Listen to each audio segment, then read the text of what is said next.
soeur. C'est votre frère Louis Lincoln qui est là pour partager un peu la parole de Dieu.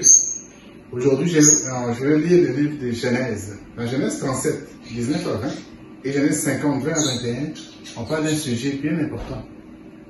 Que Dieu est lui qui tient notre avenir.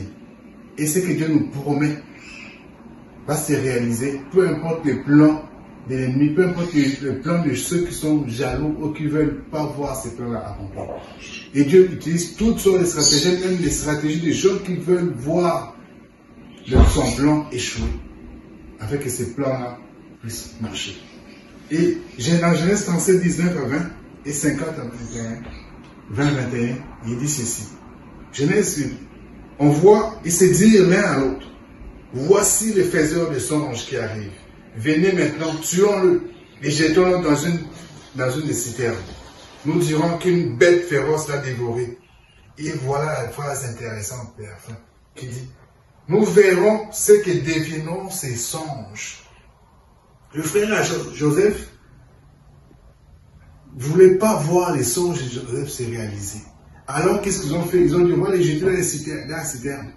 Comme ça, tes songes ne vont pas se réaliser.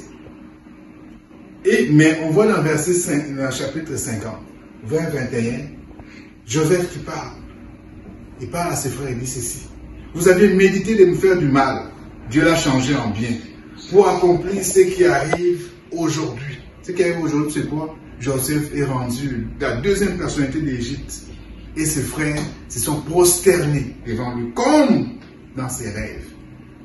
Il continue. Pour sauver la vie d'un peuple nombreux. Soyez donc sans crainte, je vous entretiendrai, vous et vos enfants. Et il les consola en parlant à leur cœur. On voit que les gens ont voulu contrecarrer le plan de Dieu dans la vie de Joseph.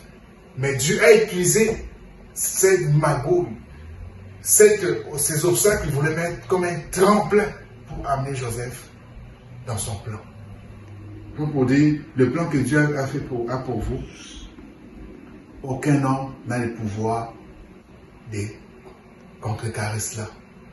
Les diables n'ont pas le pouvoir de contrecarrer cela.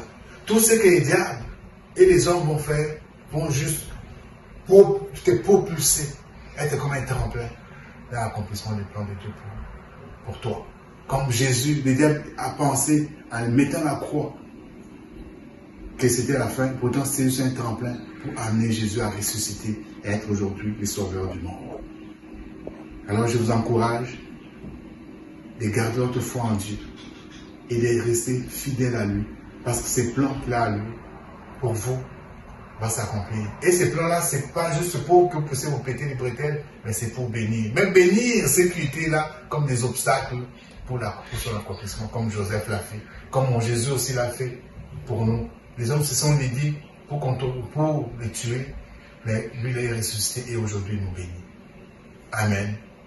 Que le Seigneur vous bénisse abondamment. Amen. Come on, you make it your prayer.